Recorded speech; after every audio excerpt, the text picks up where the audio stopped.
What's going on, everybody? It's boy David. I'm back again here with my CDL Stage 2 predictions. Stage 1 just happened. We had the major. Exciting to watch. But now we're on to Stage 2, so let's just get right into it. First off, here are the groups. Group A, we got FaZe, LA Thieves, New York Subliners, Toronto Ultra, LA Gorillas, and the London Royal Ravens. For Group B, we have Dallas, Optic Chicago, Florida Mutineers, Paris Legion, Minnesota Rocker, and Seattle Surge. And I'm going to jump right into Group A, and I'm going to go down the list on who I think is going to get first through six in these groups. Starting off, of course, with Group A. No shocker here. I have Atlanta FaZe getting first. They did win the major against Dallas. They definitely showed their prowess in S&D, absolutely wiping the floor with Dallas in the finals. Really just showed them that they really don't know. They don't know what they're doing on these maps at times, and it's kind of ridiculous. And the lowest KD on the team for FaZe was Arcedes with a 1.22, which is just fucking ridiculous, honestly. Um, I just when I looked at these stats, I was like, how is your lowest player a 1.22? I just really could not understand that. Um, but they're also really good at respawn. Like, of course, winning the major, you have to be good at all three game modes, and surprisingly, they were. But they do struggle at times for slower tier teams. They did drop hard points to Florida, and they dropped a hard point in control earlier on. Paris in that 5 game series during the group stage, and then they also in the finals did lose to Dallas in a hard point in control, but that series is pretty dominant from them. But there's something I wanted to point out. They do at times falter, but they don't really slip. They just kind of pick up the pieces and get it back together. Another point is I think Simp and Abizi are the best sub duo we have in the game right now. I don't think it's close. Um, these guys just put the map pressure on your subs to perform, and if they're not, you're gonna feel them. Your ARs are gonna get pushed out of power positions. You're gonna have to fall back, and you're just really just gonna have to eat it up because these guys are they they win the gunfights when needed. They get to the positions they need to be, and then they just slay out. Like these guys just don't miss. It's gonna take a lot. It's gonna take your entire team to be on point to take this team down. Optic faltered for a moment, and then they lost to them during groups in stage one. So you can't give them these opportunities to win at all. You have to take full control and keep pushing forward. Because if you don't, these guys are gonna run you over like it's nothing. And honestly, I think it would take a full collapse from all of them. Like all four of them have to be off repeatedly in every game for them to not get first in this group, honestly, because they're just the clear-cut favorite, even to win probably stage two, unless some team really shows up. Let's keep going. Second place, maybe a shocker to some people. I have the Thieves getting second place in this group. They're a good S&D team. Despite only have a 4-3 record in S&D, at times they're very electric. For example, when they 6-0'd Seattle and TJ was popping off. TJ is this team's like backbone when it comes to S&D. He has a 1.29 in S&D. He showed what he can do when he's put in like the playmaker position, allowed to like roam around and do his own thing. He's just it's almost like Huke on Dallas or like Envoy on Optic. The team allows him to do what he can or what he wants, and then they just try to play around him as best as they can, because if he pops off, the game's over. But they're no slouches in hardpoint either. They went 6-4, and everyone on the team but TJ, kind of funny, has over a 1 KD. Not saying KD is everything, but KD does indicate how well you're doing a little bit. But like again, it's not everything. But I just wanted to bring that up. They're pretty average at control. They're not great. They're 3-3s. Both their SMG players, which are Tempt and TJ, are both under 1 KDs. So that's, like I said, it's not everything, but KDs do kind of tell a little bit of a story. They're 2-1 on raid, so I think they should be playing raid. I'm not saying it's a huge sample size, but 2-1 is not too bad. And the teams they have beat are kind of impressive, but they did beat New York early on when they were first trying to put things together in the season. beat Minnesota, which is kind of like this weird middle team. Seattle, who's struggling, London, who's struggling, and Toronto, which we'll get to, but they're an interesting team now, so we can't really tell. They've proven they can beat these teams that are not great, like London, Seattle, Minnesota, Toronto. But they struggle versus the top teams. And we'll get there, but we'll see that when they play Optic twice now, they have not showed up. They've kind of like rolled over, I want to say, almost in a sense, and it's just not been pretty. And then they got 3-0'd by Dallas, and they're in groups. It's just not great. But they can really prove themselves, like I said right there. They can really prove themselves if they can beat FaZe here. To me, that would be a huge upset. I just think FaZe outmatches them in every single way. But yeah, I think worst case scenario for these guys, they could probably get third. I think most people will probably have them third. But I just think they match up really well against this next team we're going to talk about, and probably who most of you probably have in second place, which is New York Subliners. And yeah, they made a great run at the major. I put playoffs, but the major. They really turned some heads.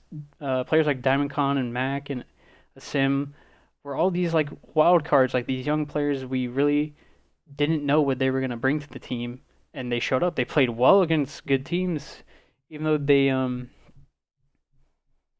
did lose to Optic early on. They did end up beating them later on. Um, they did lose to Dallas after that, but it wasn't like that in itself. Getting third really proved to everyone like, hey, this team is not a joke. They're super scrappy.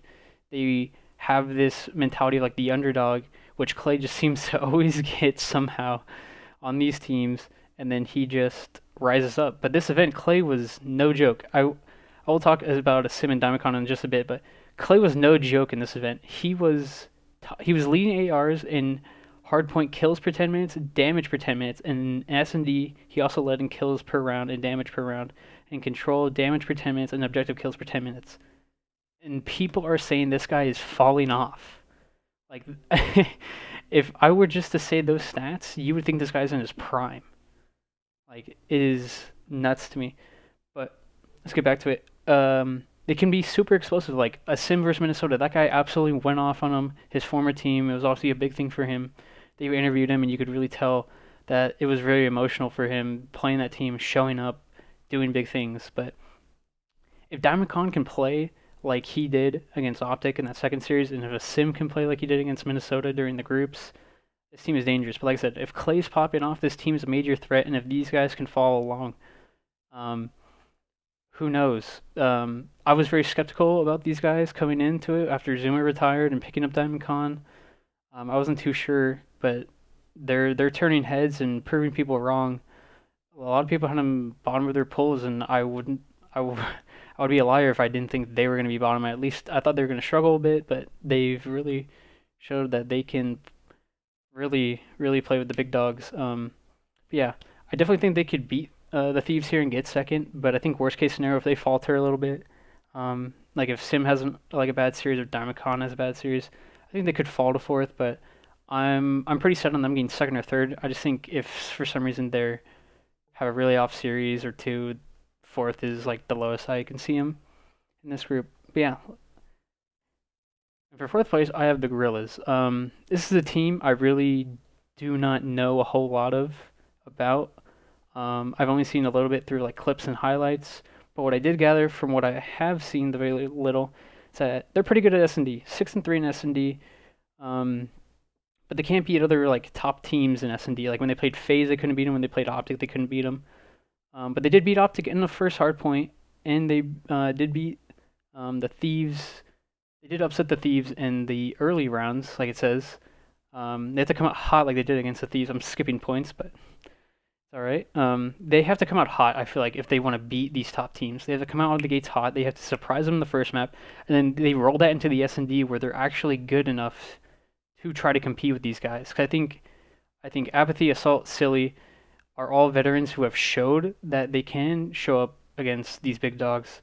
Apathy and Assault, actually all three of them have one ring, so they know how to win.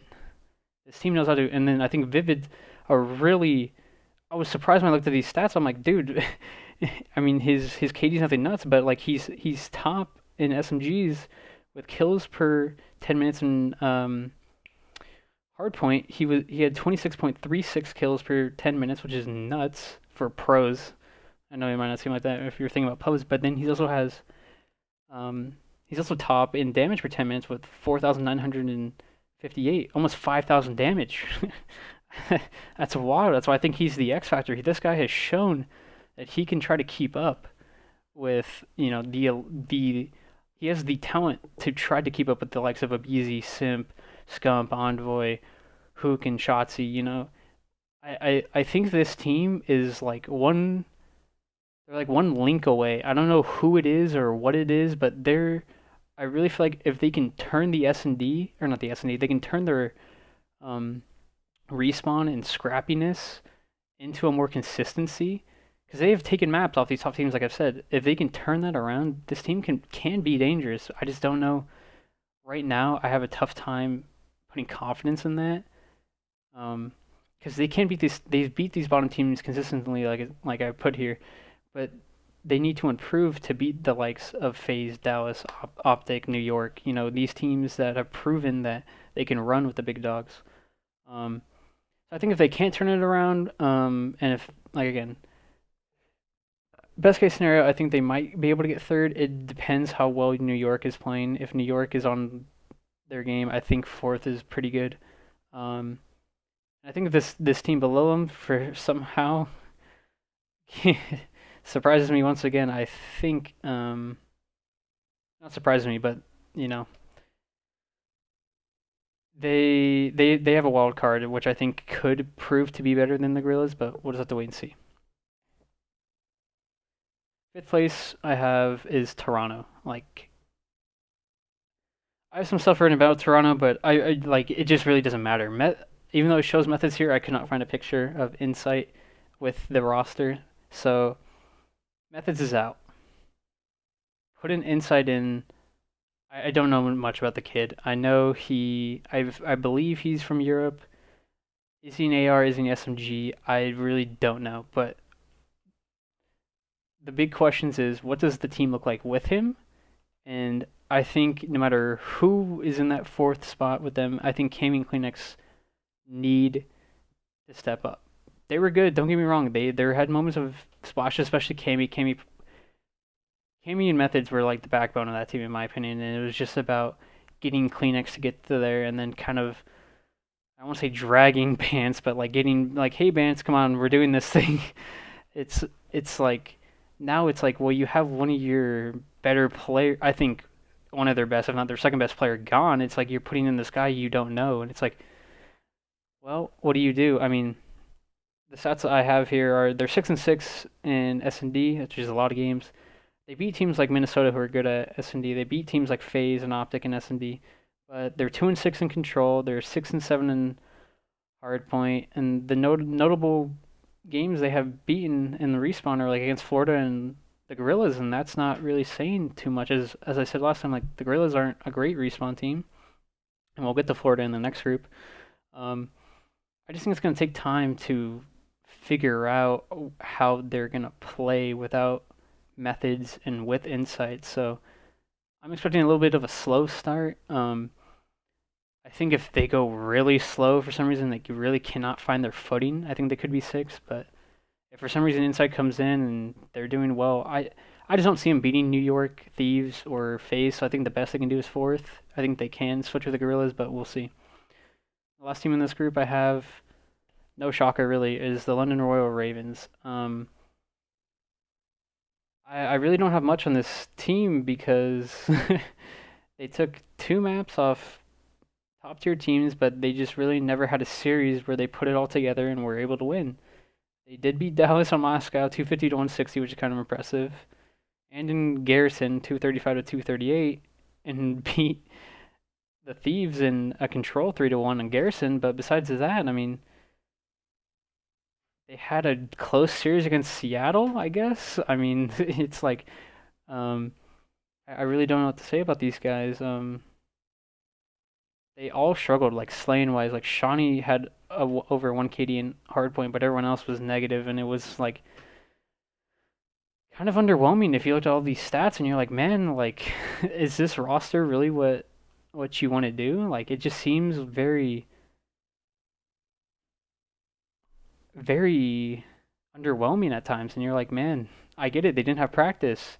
They didn't have Zero, so they brought in Parasite. But I don't know. Can Paul be the difference maker? I think that's a big question. Um, I know he was on the top challenger team and he looked very impressive with them. But it's gonna take time to develop this guy. I mean, like on Paris, they had Fire. Fire didn't start off, great. I mean, he's still developing, of course, but it's like you can't expect these guys to come in and just play on the biggest stage they have right now and perform and carry the team. I mean, maybe he can prove me wrong, but I really don't know if he can do it for them. Um, but I think if they have another tough stage, do you blow this team up? I think it's a real possibility. Um, if they don't win a series, you have to blow it up. I just don't understand how you can keep the same team together if you don't win a series, man. You have to change things drastically. Because one player, keep changing out one player is not going to do anything. You have to change the environment of the entire things. But what do I know, man? The management over there on London might know something else. Best case scenario, I have them getting fifth if Toronto is really struggling for some reason and just can't put it together. Besides that, I don't see them winning many series at all. I maybe one or two if they're lucky. If I had to guess, one maybe against Ultra. If not, zero again. Yeah, but that's for Group A. That's all my picks. Let's jump into Group B now. And who I have first place? Optic. Kind of probably not what most people have. Probably some bandwagon fans, or not bandwagon fans, but people who are very biased. But I do think Optic has what it takes to get first in this group, and it only takes one good series. This is kind of the good and the bad thing about these groups, is it only takes one good series against Dallas to get first in your group. Um, Beyond their record is 5-6 in S&D, but if you watch them, they play S&D pretty well. And there's a few rounds where things change slightly. That record has changed. They're 1-2 in round 11s. If you watch the round 11 against Dallas, where Envoy goes by right wing on checkmate, and then the timing with Hugh running to the other side was just absolutely nuts. And he gets to Optics back playing steps, flanks Dashy, and causes a whole dilemma. And if you're an Optic fan, you know what I'm talking about. It was tough to watch, but yeah. I think they're a good SMT team. I just think sometimes this is a totally different video, but I think there's times where Envoy really needs to realize when he can't play this like floater role where he kind of does his own thing and even the team in a 3v4 situation where he goes to like flank or something, because I think Hook really figured out where he likes to go and what he likes to do. Especially on checkmate, he really just read him like a book every time. So I think sometimes he needs to relax that. And I saw him do that a little bit, but I want him to do it more because I think there's certain rounds where they could have definitely won if he just played more reserve and didn't play so aggressive. But they're a great checkmate team. Of course, as most people know, they're 8-2 on across the map on all game modes. They do struggle at hardpoints sometimes. They've lost hardpoints to FaZe, which of course is a good team, but they lost to hardpoints to the Gorillas, which was unseen. Florida, which was kind of weird. Dallas is a good team, and then New York in that second series. So they really need to tighten that up, and they've lost hardpoints and then have luckily bounced back in the S&D, tying it up at one apiece. In years past, it used to be flipped, as if you guys know, but it's funny how now it's like S&D is not their like best game mode, because I'm gonna get there, but it's one they kind of rely on if they do drop the first map to bounce back to prevent the down being 0-2. So it's interesting. Great control team, honestly. Besides the one series against New York, I mean they were 8-0, and it was honestly impressive and pretty clinical to watch at times. Like, don't get me wrong, there was definitely rounds where it went to round 5 and you're getting kind of nervous on your edge, but then they shut the door on them and you're like, wow, these guys really know how to play control. And I think it's a good I find it interesting how they can't translate that to hardpoint because I know hardpoint's a bit different, but it's like it's the same idea where you're holding down zones and you have to communicate with the team. Obviously, the zones move every 30 seconds, and you have to get spawns. And I know it's a bit different, but the general gist is there. You still have to hold down your spawns, or else you're going to be spawning out. But I think it's interesting how control they're so good, and then hardpoint they kind of falter a little bit. But yeah, they've proven they can be the bottom tier teams consistently. They really ran through everyone else in their group, but struggle against teams like Dallas, Atlanta. I put New York because that 3-0 was kind of swift and tough to watch if you're a fan of Optic. Yeah, if they can prove their hardpoint isn't a joke, they could be good at all three game modes and really um, cause a big ruckus in the league and show that they can be a top two team. Because I think right now it goes FaZe, Dallas, and then Optic. Um, but yeah, we'll see. I think worst case scenario somehow they falter and just start losing hard points again, and S&D they can't rely on. I think they could get third here, but I'm thinking most likely first or second here. But yeah, let's go on to who everyone probably has number one, which is the Dallas Empire. They look like a good all-around team during the major and during the group stage. Besides FaZe, their only real loss was to Minnesota, which I think that series was kind of fluky to begin with. But yeah, I mean, they did get absolutely demolished in S&D during against FaZe in the final, and they really just got showed up. I feel like, and that series was not close in my opinion. I think the two maps they did end up winning didn't really mean much. Um, but yeah, like it says here, I think Hook is really performing out of his mind in that stage, and if he can keep this up, um, man, he's going to be an issue. This stage through groups and the major, a 1.14 in hard point. He had 25.95 kills per 10 minutes, 4,415 damage per 10 minutes in hardpoint, a 1.05 in S&D, which is nothing to slouch at. And that's still really good. And then in control, 1.12 with almost 4,000 damage per 10 minutes. These guys are nuts. And they know how to adapt because they're defending champs, man. Like it's not a joke. They're down 0-2 to New York. They came back with I like when they showed the player cams in that series, they never really seemed like you can tell they were a little bit frustrated, but they never seemed down and out. They knew they could come back and bring it. And when London took it to them a game five, it just looked very clinical and just swift. So they falter, but they never feel like they're ever gonna lose these series because they're so in control of themselves and understand the game and understand that hey man, like we're down 0-2, but you just win the control, then you take it to the hard point, then you go to the S&D. It's just having vets on your team, like a coach like Rambo and a vet like Krim, and guys who are still young. You still have two second year players, but then you have a guy like Hook who's been around and longer than I feel like he just came to the league, but he's been around longer than I know or expected. And then it's like these guys know how to stay composed. Worst case scenario, I don't think they're getting anything beyond second. I could not see a world where that happens, and they can really compete. That series against Optic is literally going to be for first place, and everybody knows it. It's going to come down to the S&Ds. It's going to come down who can outplay, who can find the edge, who can find the slight angle, the one gunfight that means the entire thing. I'm excited to watch that series. These two teams, I'm really glad we get to have them in groups. Third place. This was tough for me. Um, Florida looked bad early on. There's no sugarcoating that. They lost to Paris. They lost to Toronto, which is unexpected after being talked about as a top team.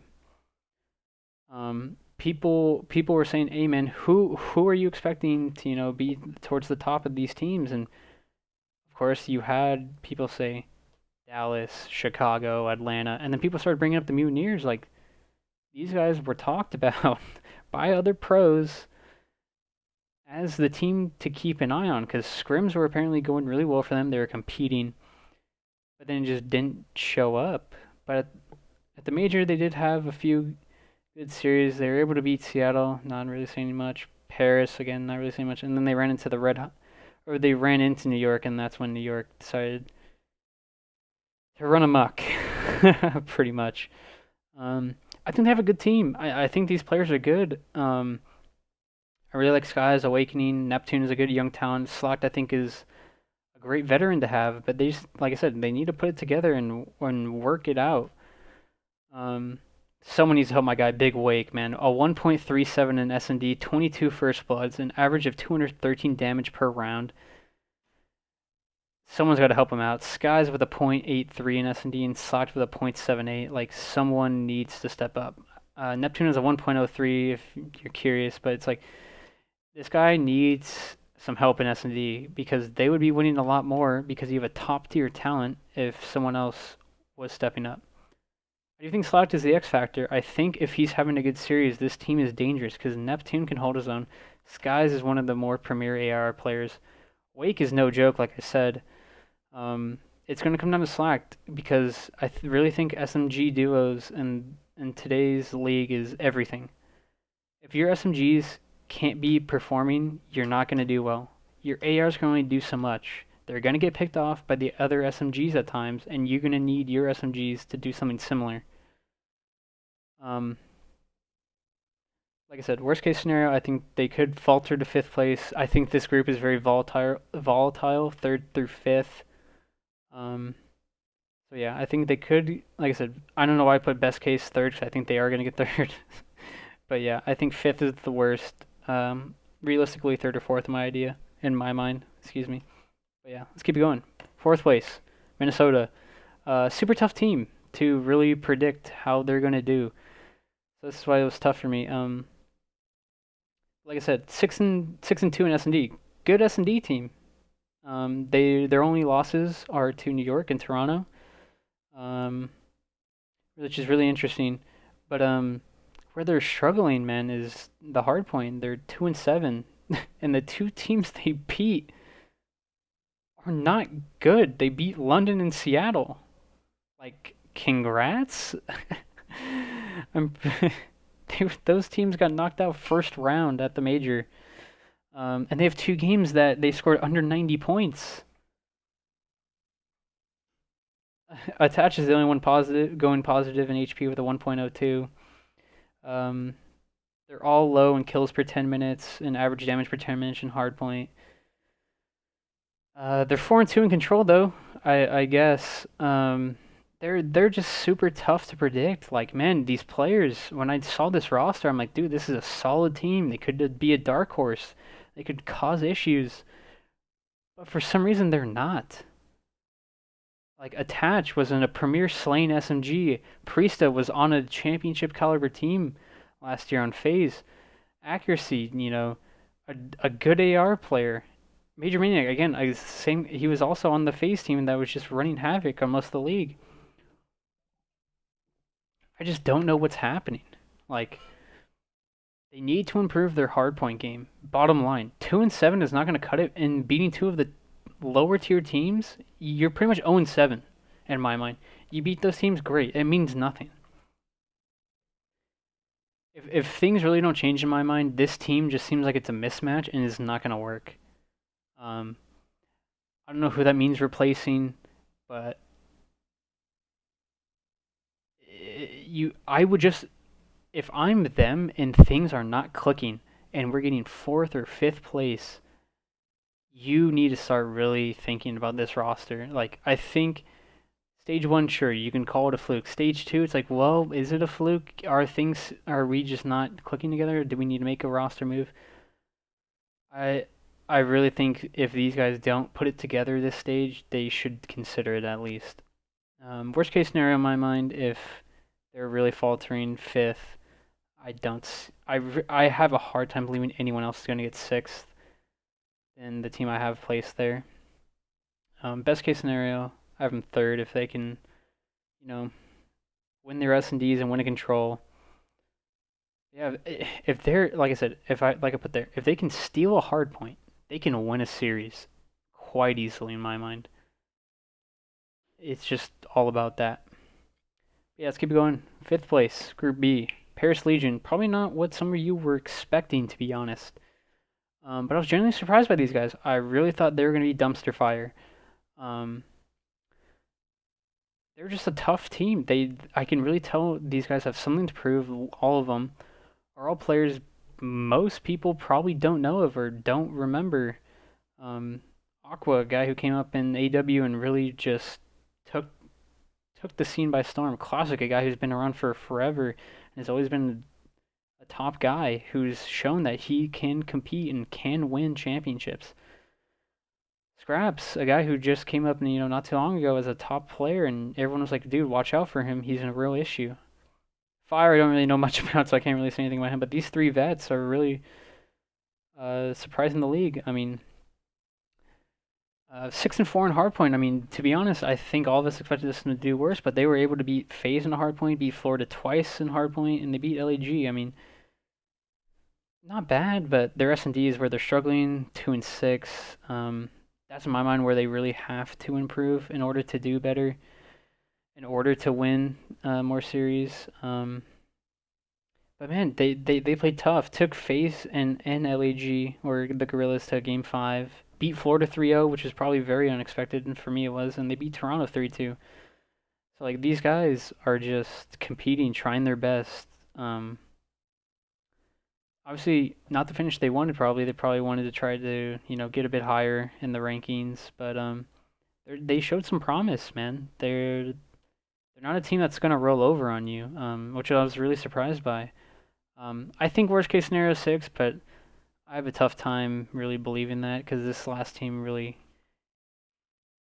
really gives me no faith in them at all and is tough. But I think they could get 4th if Minnesota does falter or Florida for some reason. Yeah, 6th place, the only team left. You probably guessed it, the Seattle Surge, ladies and gentlemen. They have no real bright spot. I really feel like them and London are London. I can see why, but this team is just not performing. Decent in S&D, they went 4-4. Decent in hardpoint, I guess. I probably shouldn't even put decent. They're 3-7. They struggle at control, man. They're 0-6. They have not won at control. They've had 2 round 5s in control, but man, Octane's the only one on their team going positive. Looney or Pristini really need to step up. Like, their stats are abysmal. I have them written down here. Like, control, they both have a 0.7. It's like, I get it. Preston is like that scrappy player, who does like the dirty work. I watched him on Optic do it and understood like his stats aren't gonna be great. He plays like almost like how Karma did when he was on Optic. Like I get it. I just think Pristini and Looney play too similar and they struggle too hard at times.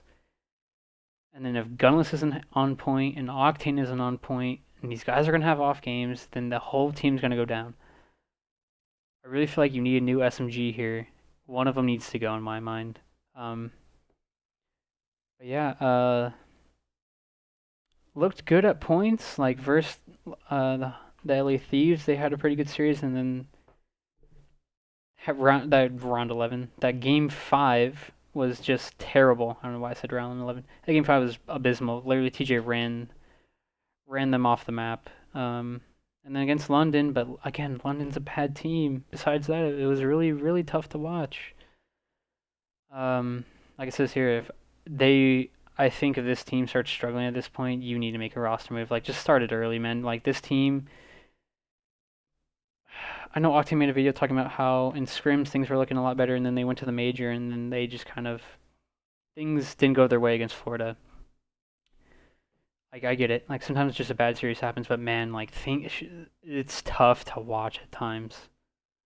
Like, best case scenario, 4th place. If somehow they put stuff together, I don't know why I put most likely 5th place, but most likely 6th place in my mind. This team is just tough to watch, man.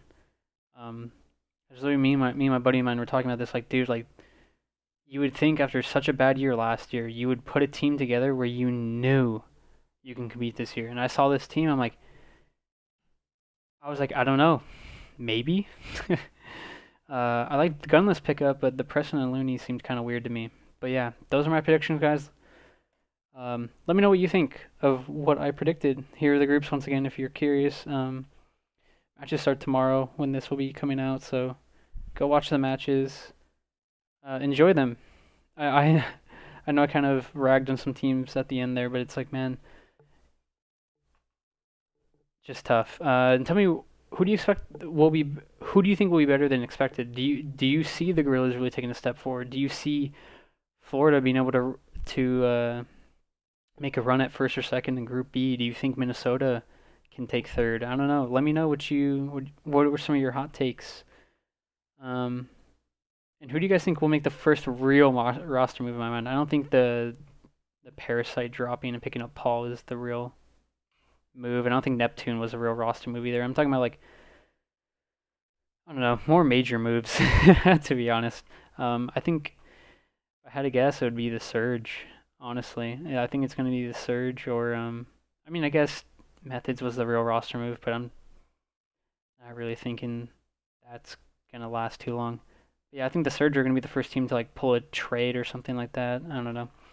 But again, thank you guys for watching. I really hope you guys enjoyed, and if you did, please share the video. Make a whole. It would make me very happy. Spread the word. Hoping to make more content like this in the future. But once again, thanks for watching, guys, and I'll see you all later.